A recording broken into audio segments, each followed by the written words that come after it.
Halo, assalamualaikum warahmatullahi wabarakatuh. Kembali di channel Reflection. Nah, kali ini aku akan kasih tips kepada teman-teman hal apa aja sih yang wajib kita cek di mobil bekas yang baru kita beli.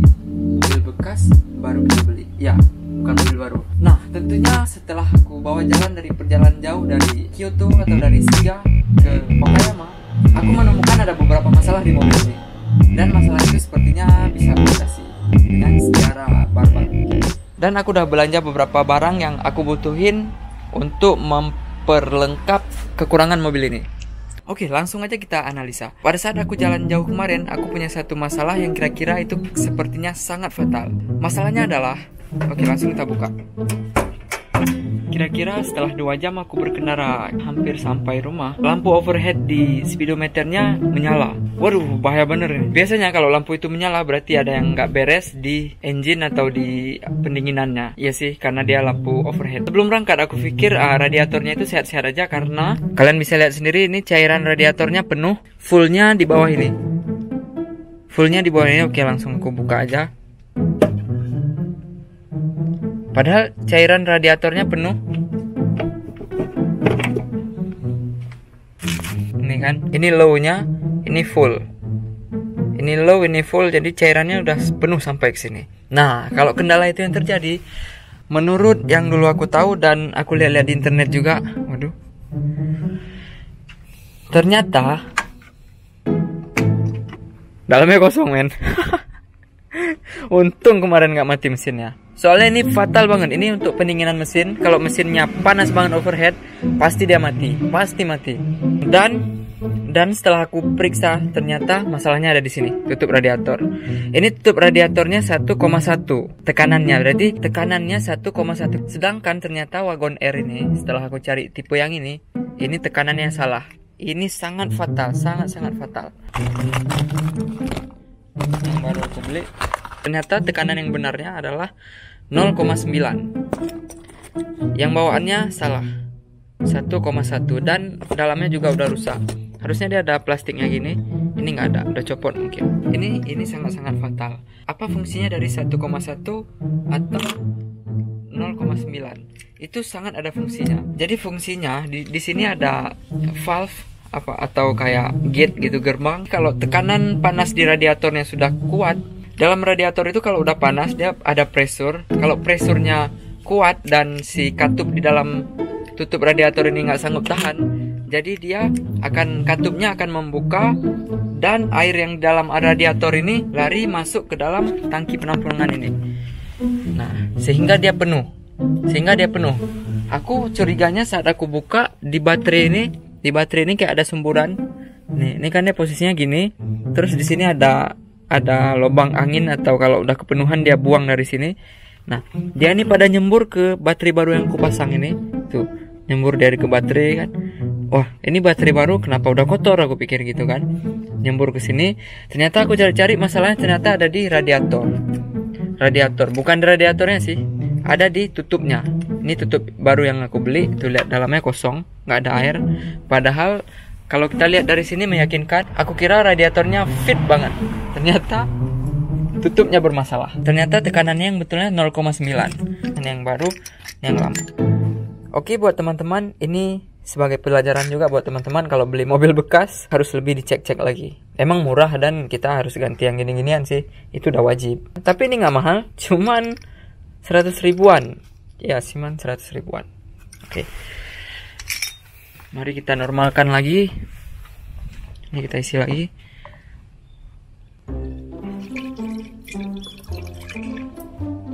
Ini barbar banget pengisiannya, nggak ada corong, men. Up. Nanti kita dosmir. Montir kaleng-kaleng. Nanti kita dosmir, kita cuci lah ini semua, ya kan. Ini mobil sampai 2 tahun aja, habis itu kita bumi hanguskan atau kita giveaway. Nggak tahu nih bisa sampai 2 tahun apa enggak. Kayaknya banyak godaan mobil-mobil bekas yang mantap lagi deh. Tapi nggak bakal ada habisnya ya kalau kita ganti-ganti terus. Oke, airnya udah terisi penuh, kita ganti tutup yang baru.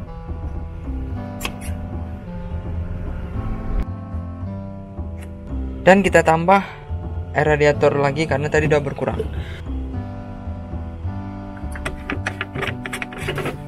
Oke, satu tahap udah beres.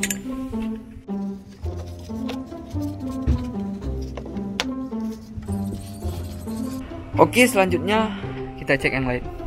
Oh ya, aku mau membahas air radiator ini kenapa warnanya hijau kayak darah alien ya. Nah, di Jepang ini kan punya 4 musim, dia harus pakai air yang gini, nggak boleh diisi air putih. Sebenarnya di radiator ini boleh aja sih diisi air putih biasa, tapi kami punya 4 musim. Saat musim dingin itu jadi kendala. Kalau suhunya di bawah 0 derajat, pasti airnya beku. Kalau pagi itu biasanya suhunya di musim dingin itu di bawah 0 derajat, bisa di minus 5 derajat, minus 3 derajat dan sebagainya. Otomatis karena mesinnya mati dari malam sampai pagi, jadi air di radiatornya mengeras, membeku. Nah, ini solusinya. Minum air radiator. Oh bukan, sorry. Selain air radiator ini dia nggak bisa beku, dan dia juga ada kayak kimia gitu, bisa buat anti karat. Bukan bisa buat anti karat, bisa mencegah karat. Bisa mencegah karat dan titik didihnya itu lebih tinggi. Pokoknya ada banyak kelebihan dengan ini. Maka minum air radiator Mangolek. Rasanya fuck banget. Oke, masalah ini udah beres. Kita lanjut ke masalah berikutnya. Check it fucking.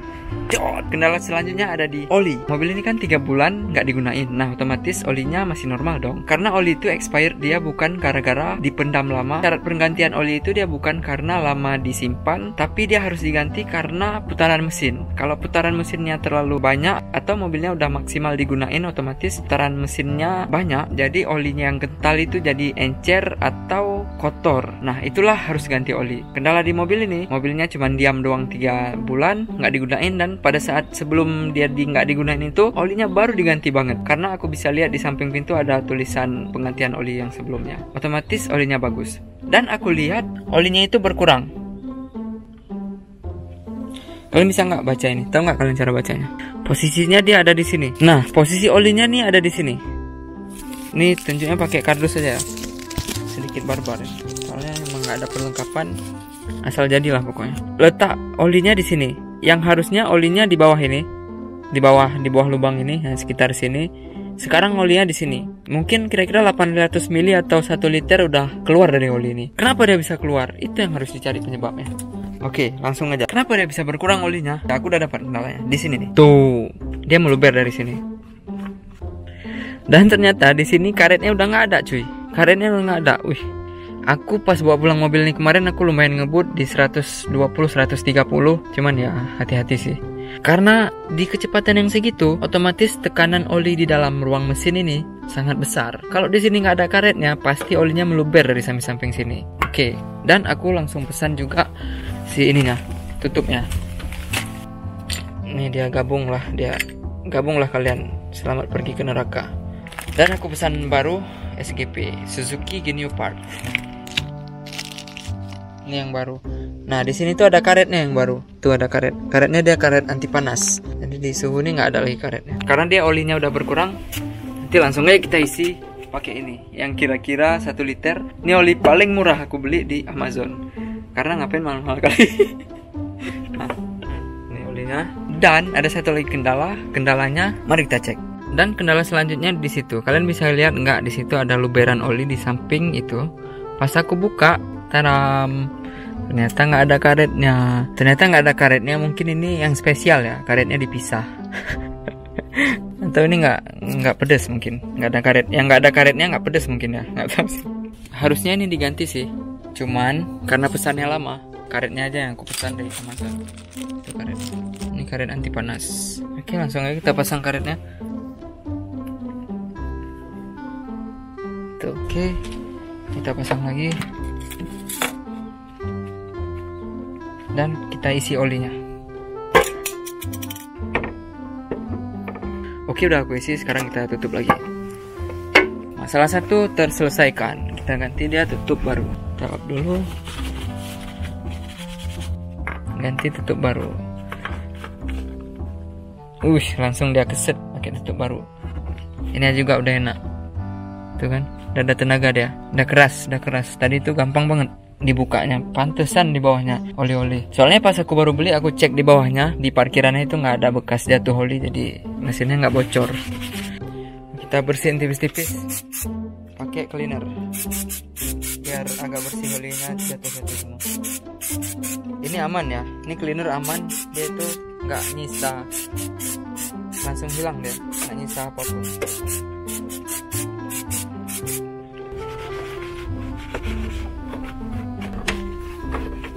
Kotor banget nih mobil. Udahlah, ala kadar aja nih.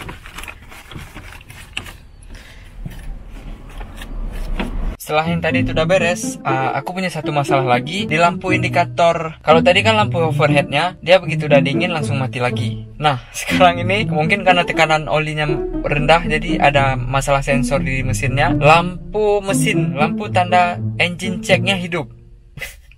Macam-macam. Lampu tanda engine checknya hidup. Jadi aku punya nanti solusinya. Coba kita tes ntar kira-kira berhasil apa enggak. Nih ya, aku hidupin mesinnya. Aku hidupin kunci kontaknya. Di situ ada beberapa logo. Ini namanya logo engine check. Biasanya dia setelah engine menyala, logo itu langsung mati. Kalau sekarang ini nggak mati. Lihatlah. Tuh, logo engine checknya nyala. Kalau ini karena mesinnya masih dingin, dia hidup. Itu nggak masalah. Keadaan di dalam ruang bakar dingin banget. Ini yang jadi masalah nih. Engine checknya hidup. Oke, coba kita cek di screennya di situ. Ada yang putus atau ada yang konektor yang terlepas. Atau misalnya setelah aku cek konektor nggak ada yang lepas dan screen nggak ada yang putus, berarti kita reset aja. Gampang banget cara reset. Oke, let's go. Itu di belakang baterai dia ada box. Ada box relay dan screen. Nah ini kita cek satu-satu. Beltang, cek aja satu-satu, kita copot.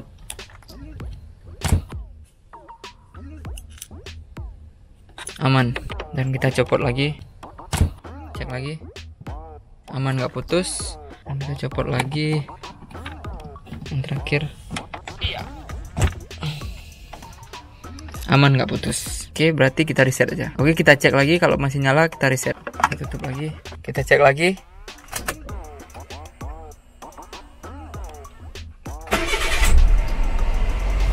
Oh, mati men. Mati. Langsung mati. Kalau gua bawa ke bengkel, wah ini pak, ini segala macam. Hai, goseng endes atau 500.000. Ada yang hidup.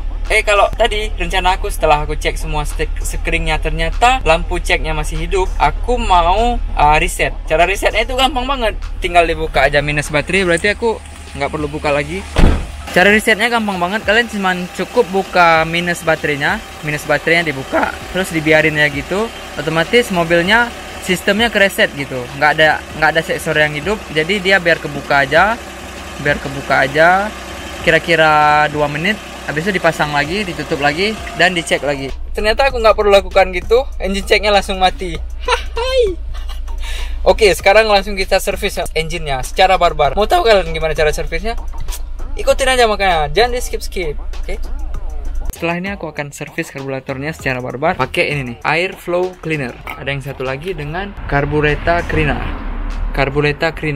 Ini bisa juga sih langsung disampuri bensin, jadi nanti pas pembakaran dia itu kayak ngebersihin yang ada di labnya atau di pistonnya, bisa dibersihin pakai ini. Tapi aku masukin langsung di injeksinya ini. Gimana barbarnya langsungnya kita lihat men.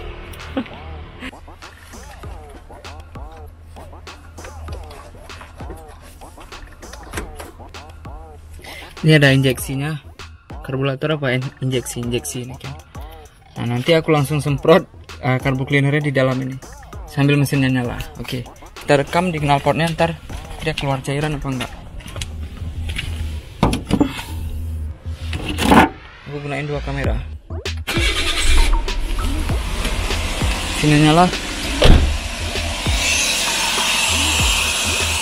Ada oli.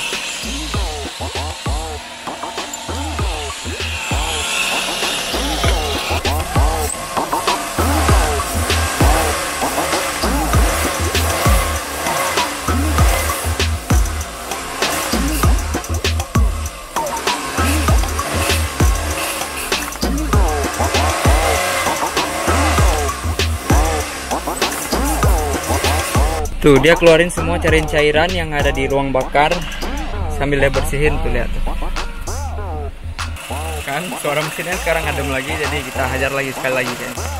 Sekarang aku mau hajar pakai yang ini, air flow cleaner.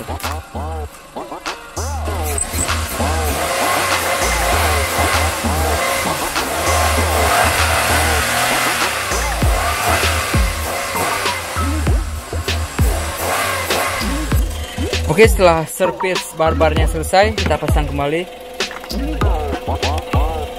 Kemarin kuncinya tinggal setengah, udah aku gerenda. Sekarang aku beli sarungnya.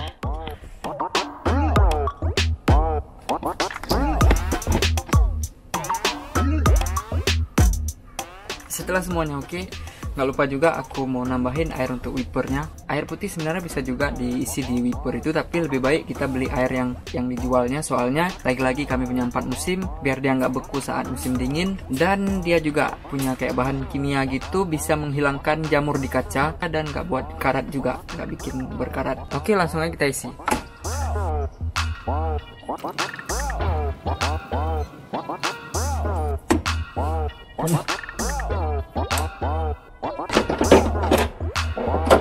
Ntar itu kering sendiri, nggak perlu dilap. Oke, semua kita cek. Yos. Oke, let's go. Ya teman-teman, oke, akhirnya berbagai masalah sementara yang ada di mobil ini berhasil aku atasi. Yeay, kalau di editor dimasukin. Dan sekarang saatnya video ini kita akhiri. Terima kasih teman-teman yang udah nonton video ini sampai habis. Terima kasih dan tetap support aku terus. Nanti aku kapan ya? Ntar lah kalau ada waktu. Pokoknya kita memperkenalkan daerah sekitar sini dan kita nge-vlog tipis-tipis. Dan nanti kegiatan aku di Jepang akan aku vlogin. Kalian pokoknya nonton terus ya. Dan jangan lupa like, comment, and share, and subscribe. Kalau nggak perlu di-share ya, nggak usah juga sih. Nontonnya pokoknya kalian. Bye-bye.